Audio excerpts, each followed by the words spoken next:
मैं ज़ैनुल हूँ। आज हम बात करेंगे जो इस वक्त मुकम्मल तौर पर मुल्क की सूरत हाल है और जो हमारे साहिब इक़्तिदार हैं वो अपने क्या नई नई प्लानिंग्स कर रहे होते हैं।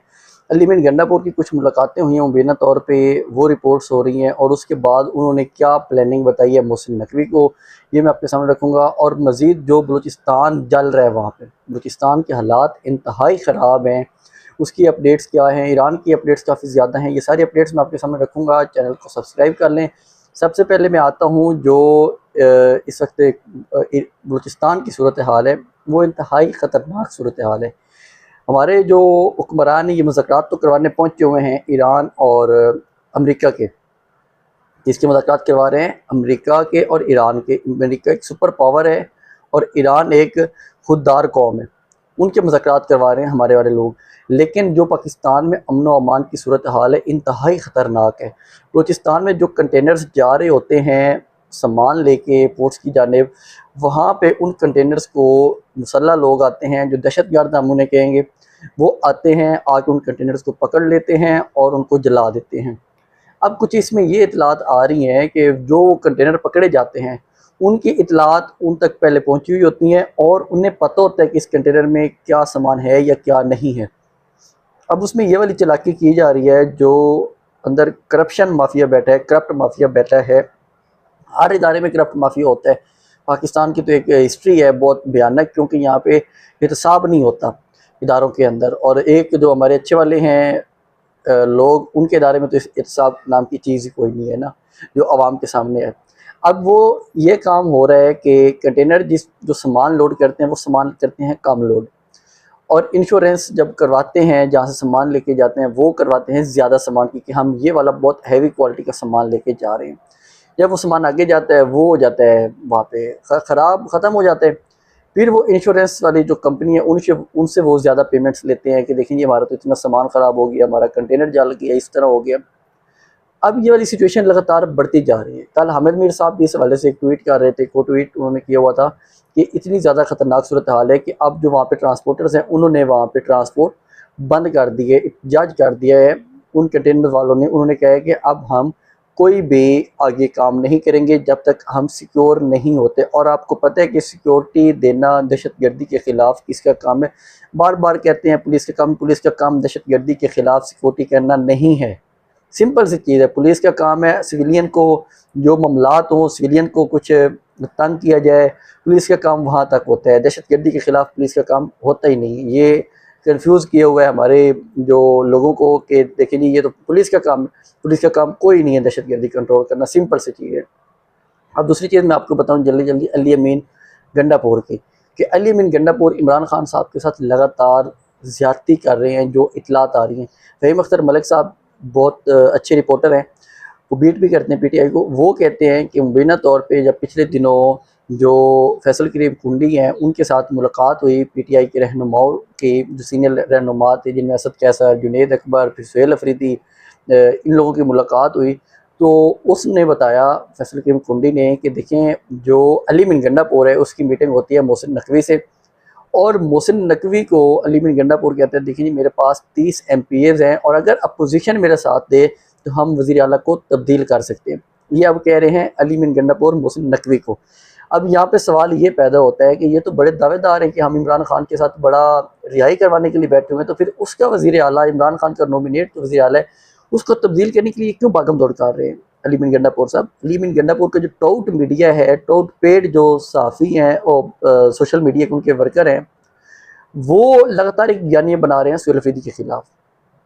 अब जब उनकी मुलाकात होती है तो फैसल करीम कुंडी कहते हैं जब दोबारा उनकी मुलाकात हुई मोहसिन नकवी से, मोहसिन नकवी ने वही बातें की जो अली मीन गंडापुर ने की उनको, मोहसिन नकवी को।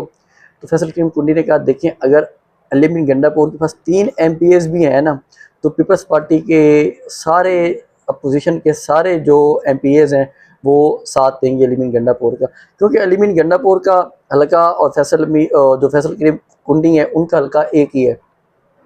तो इस वजह से वो कहते हैं कि उन्हें पता है अली मीन गंडापुर का कोई भी MP उसके साथ नहीं होगा। ये उनका फ़हीम अख्तर मलिक का रिपोर्ट करना है कि इस तरह की वहाँ पर बात हुई। तो ये वाली जो अली मीन गंडापुर लगातार ज़्यादती करते हुए जा रहे हैं, इमरान खान साहब के साथ, उनके नज़रिए के साथ अगर इमरान खान साहब ने आपको एक इज़्ज़त दी थी तो अब आप उस इज़्ज़त को बहाल रखें, उस इज़्ज़त को ख़त्म ना होने दें। ये वाला जो अली बिन गंडापुरी की हरकतें कर रहे हैं, इससे हरकतों से क्या होगा? वो अपनी क्रेडिबिलिटी तो पहले ज़ाया कर चुके हैं। 26 नंबर वाला जो उसने एहतजाज में जाके लोगों का वहाँ पे कत्लेआम हुआ, उसके ऊपर इसने कभी कोई भी बात नहीं की। फिर ये कहता है कि मोहसिन नकवी ने बहुत इमरान खान साहब की रिहाई के लिए किरदार अदा किया, लेकिन कभी 26 नंबर के लोगों को साथ बिठा के इसने प्रेस कॉन्फ्रेंस करके बताया कि मोहसिन नकवी के साथ इसकी क्या क्या बात होती रही, कुछ भी नहीं बताया। अब तो वो नहीं है ना इक़्तिदार में, आप बता दें। लेकिन इक़्तिदार का भूखा शख्स वो हमेशा कोशिश करता रहता है कि मैं दोबारा किसी न किसी तरह जायज़ नाजायज़ तरीके से आऊँ, जिसका नज़रिया कोई नहीं होता। गंडापुर का नज़रिया कोई भी नहीं है, वो अब सिर्फ इमरान खान को नुकसान पहुँचाने की कोशिश कर रहा है हमेशा। इमरान खान साहब के साथ एक और ज़्यादती जो ये सिस्टम लगातार कर रहे हैं, 6 ईदें गुजर चुकी हैं इमरान खान साहब को जेल के अंदर, लेकिन इनका हमेशा से एक ही बहाना है, जो अच्छे लोग हैं या हमारे हुक्मरान हैं, कि देखें जी हम सिक्योरिटी की वजह से इमरान खान साहब को ईद की नमाज़ अदा नहीं करने देते। अब देखें, अगर एक आदमी जो इनकी कैद में है, इन्होंने उसे कैद करके रखा हुआ है अपने पास, अगर उसको ये जेल के अंदर भी सिक्योरिटी नहीं दे सकते तो ये मुल्क को पूरे के अंदर क्या सिक्योरिटी इनकी होगी? आप खुद इससे अंदाज़ा लगा सकते हैं कि ये बाकी सियासतदानों को क्या ये सिक्योरिटी फराहम करेंगे। इसीलिए सियासतदान भी फिर यहाँ पे शाह बने होते हैं, वो भी अपने अपनी सिक्योरिटियाँ लेके फिर रहे होते हैं कि देखें जी हमें तो यहाँ पे ख़तरा है, हम तो यहाँ पे कुछ कर भी नहीं सकते, चल फिर भी नहीं सकते बगैर सिक्योरिटी के। तो इसलिए वो फिर अपना सिक्योरिटी का बंदोबस्त किया होता है उन लोगों ने। तो ये एक इनकी सूरत हाल है, जो इमरान खान साहब के साथ लगातार ये ज़्यादती कर रहे हैं। ये जो एक करप्ट तरीन सिस्टम बैठा हुआ है, इन्होंने अपनी कुर्सियाँ बचानी है और डर रहा है इमरान खान से। तो ये अब लगे हुए डील के वाले से भी कुछ खबरें आई हैं कि इमरान खान साहब को कहा गया है कि आप दोबारा बात की है कि आपके ऊपर जो झूठे केसेस हैं या बाकी केसेस हैं वो हम ख़त्म कर देते हैं, लेकिन 9 मई वाले केसेस ख़त्म नहीं होंगे। आप उस पर थोड़ी सी हल्की सी कहीं ना कहीं मजम्मत या माफ़ी मांग ले तो हम 9 मई वाले केस भी ख़त्म कर देते हैं। तो इमरान खान साहब ने कहा कि देखिए मैं तो कोई माफ़ी नहीं मांगने वाला, CCTV फुटेज सामने ले आएँ, उस पर जुडिशल इंक्वायरी करवाएँ और अगर मेरी गलती हुई तो मैं माफ़ी मांग लूँगा। ये इमरान खान साहब का कहना है। और अभी ये भी इतलात चल रही हैं कि अभी आने वाले 2 दिन के अंदर, जो हमने बताया था कि रीमा खान की शायद नहीं लेकिन बाकी बहनों के मुलाकात के चांसेस हैं, अब हो सकते हैं उनकी कोई मुलाकात भी करवा दी जाए ईद के दिनों में। तो ये जो एक सिस्टम है, ये इस तरह लगातार खेलता हुआ जा रहा है इमरान खान साहब की सेहत के साथ, उनकी ज़िंदगी के साथ। ये इनकी लगातार बेहिसी चलती जा रही है।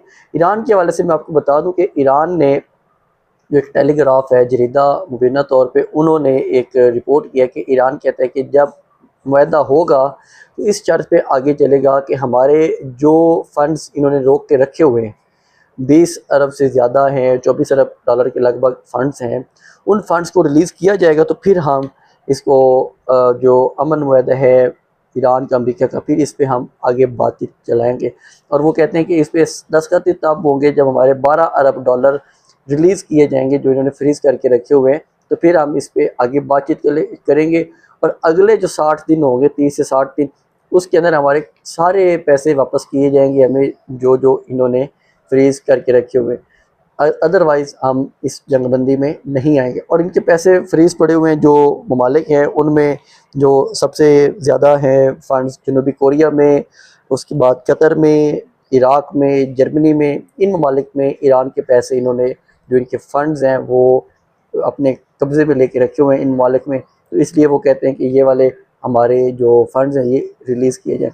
पिछले दिनों कतर में एक मीटिंग भी हुई है ईरानियों की, वो इसी वाले से थी कि जब अगर हम दस्तखत करें इस मुआहदे के ऊपर तो फिर आप जो हमारे 12 अरब डॉलर हैं वो हमें वापस करें, तो फिर ही हम इस मुआहदे के ऊपर आगे चलेंगे, अदरवाइज़ नहीं चलेंगे। तो ईरानियों की वहाँ पे मीटिंग हुई और कतर ने भी कहा है कि अगर आप ये जंगबंदी हो जाती है तो हम जो आपके 12 अरब डॉलर हैं इंसानी हमदर्दी के तौर पर हम फ़ौरन से रिलीज़ कर देंगे, क्योंकि इन बादशाहों के लिए 10-12 अरब डॉलर कुछ भी मैंने नहीं रखता। ये बहुत ज़्यादा खा चुके हैं, कमाई की हुई इन्होंने, बहुत ज़्यादा इनके पास पैसा है। ट्रंप ने भी ओमान को धमकी लगा दी है। ओमान को उसने इसलिए धमकी लगाई है क्योंकि जो ईरान है वो कहता है कि हम और ओमान ये मिल के अपने हरमज़ पे कंट्रोल रखेंगे और अपना हरमज़ जो है ये हमारी जगह है, इस पे टोल टैक्स लेना ओमान का और हमारा हक है, इस वजह से हम इसको नहीं छोड़ेंगे। अब ये इतलात आ रही हैं कि ट्रंप ने धमकी दी है ओमान को कि ये सही हो जाए, ये पीछे हट जाए इस तरह की जो मुख्तलिफ डिमांडें कर रहा है, अदरवाइज़ हम इसको भी उड़ा के रख देंगे। तो जो ओमान का बादशाह है वो काफ़ी ज़्यादा गुस्से में इसलिए है कि क्योंकि इससे पहले जो मुज़ाकरात चल रहे थे वो ओमान में चल रहे थे। जब मुज़ाकरात वहाँ पे चल रहे थे तो साथ इन्होंने अटैक कर दिया था ईरान के ऊपर ही, तो इसलिए वो ईरान को काफ़ी ज़्यादा सपोर्ट कर रहा है। ओमान जो है उसने अपनी ज़मीन भी नहीं दी ईरान के ख़िलाफ़ अमेरिका को, और अभी भी वो कह रहे कि अब नए हरमज़ पे जो कंट्रोल है वो हमारा हक है, हम उसके ऊपर कंट्रोल अपना रखेंगे।